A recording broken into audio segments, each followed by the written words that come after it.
Cops arrest veteran in 15 minutes. His general's son arrives and ruins their careers. Don't forget to comment what country you're watching from.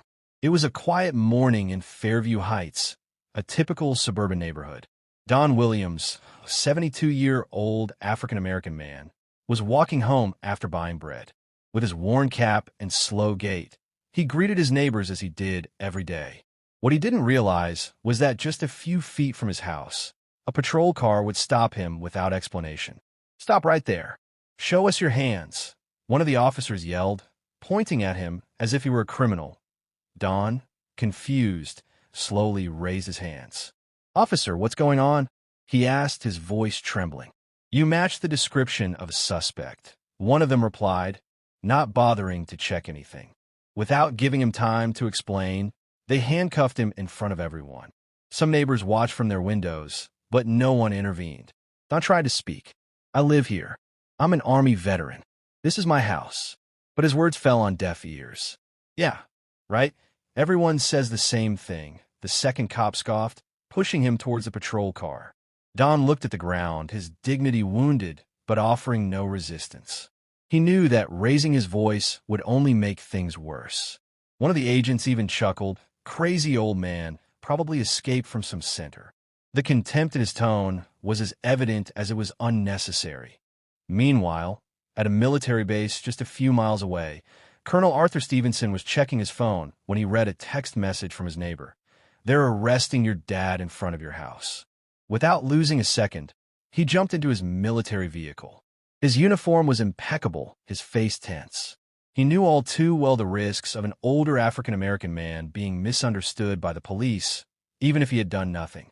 His father had served in Vietnam, had risked his life for the country, and now he was being treated like trash. Back at the scene, the cops openly mocked him. One of them even pushed him against the hood of the vehicle. "What do you have in your pockets, old man?" "Anything illegal." Don, his gaze firm but full of pain, replied, "I only have a letter I was taking to the mailbox and my military ID." But they didn't even bother to read it. They threw it to the ground and laughed. "ID from decades ago. That means nothing now," one said. Don closed his eyes. He never thought his old age would be like this, being humiliated by those who swore to protect.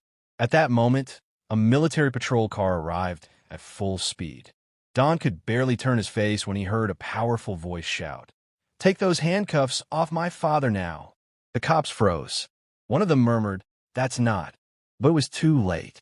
Arthur Stevenson stepped out of the vehicle like a hurricane. "Who's in charge here?" No one responded. "Who ordered this?" he thundered with a mix of fury and pain. One of the officers tried to justify, "Sir, we mistook him for a suspect." Arthur didn't need more. He stood in front of his father, looked him in the eyes, and could barely hold back tears. "Dad, I'm sorry," he said softly, as he tried to free him with his own hands. Don, his voice cracking, only said, "I knew you'd come." One of the cops tried to make a joke.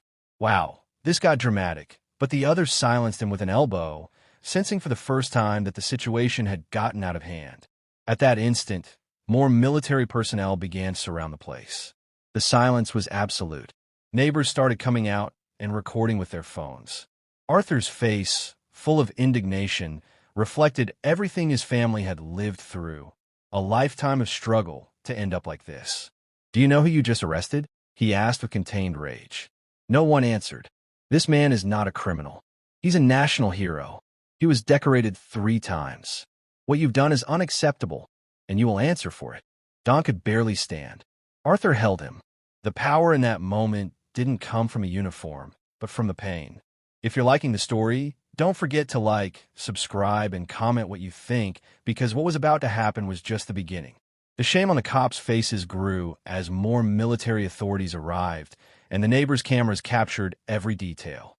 Arthur took a deep breath, turned to them, and said in a low but firm voice, "Today you're going to regret every second of abuse you committed against this man."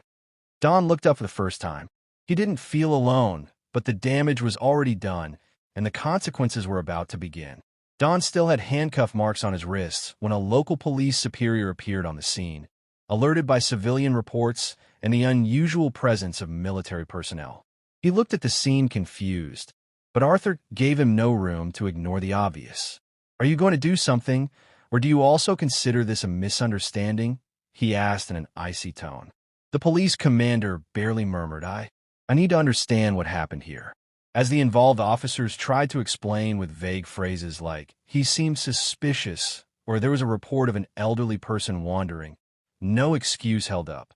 Witnesses were recording, phones were pointed, and the silence became uncomfortable, a growing pressure in the air. One of the cops, the same one who had pushed Don against the car, crossed his arms. "With all due respect, General, we were just doing our duty." That phrase was the spark. Arthur spun around abruptly. "Your duty is to arrest elderly people without cause? To publicly humiliate them? To mock their military medals?" His voice broke at the end. Don tried to calm him, but Arthur couldn't tolerate any more. "What do you think you're doing to this country when you treat its veterans like this? You are a disgrace to the uniform you wear," he yelled as the cops nervously lowered their gaze. The commander asked everyone to separate. "We'll clear things up at the station," he said, as if it were a quick solution. But Arthur refused. "Here, in front of everyone, right here, you're going to apologize to my father, because you exposed him here, you humiliated him here, and here you're going to acknowledge what you did." Don pressed his lips together. "Let it go, son. It's not worth it." Arthur turned back to him. "No, Dad, today it is worth it. Because if you're not respected for what you represent, for everything you gave, what hope do others have?" The cameras continued recording. The scene had gone viral in real time. A local journalist, who was live-streaming from his phone, recognized Don. "This man saved 4 comrades in Vietnam. It's in the military records," he shouted, showing a photograph on his screen.